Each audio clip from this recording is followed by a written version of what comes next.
Could a dolphin really harm the very person who raised it? Could it be true that Jessica, the trainer who loved and cared for her dolphin since childhood, was the victim of its sudden rage? Dolphins are often seen as symbols of love, playfulness, and loyalty. But what happens when that trust is broken? Jessica was a passionate marine trainer who had raised her dolphin, Balo, from the time it was young.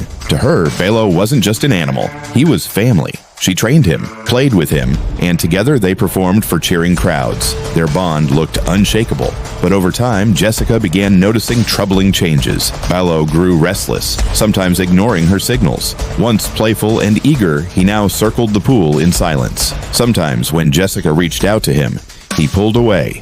At first, she thought it was simple fatigue, but in his eyes, she saw something else. "I am not happy." Then came the night of the big show.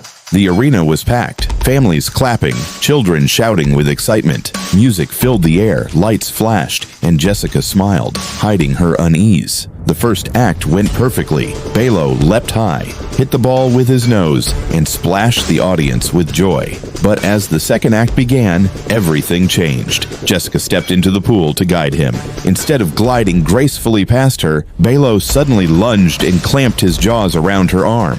At first, the crowd thought it was part of the act, until blood spread across the water. Screams filled the arena. Jessica struggled, but Balo's grip was strong. Trainers rushed in, striking the dolphin with a pole, until finally he released her. Jessica was pulled out half-conscious, her arm badly injured. Doctors later said if Balo had held on for just a few more seconds, she might not have survived. The headlines exploded. Dolphin attacks its own trainer. The park management quickly isolated Balo, calling him dangerous. Some demanded his removal. Others insisted something deeper must have been wrong. But when Jessica regained consciousness in the hospital, her first words were, "Where is Balo?" With tears in her eyes, she said, "He isn't dangerous. Something must have triggered him.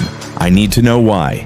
And that's the unsolved mystery. Why would a dolphin raised with love, trained with care, and bonded for years suddenly turn on its own trainer? Was it stress, miscommunication, or a hidden pain no one saw? Jessica's story reminds us that the ocean and its creatures are powerful, unpredictable, and beyond full human control. Even the strongest bonds can be tested in ways we never imagined.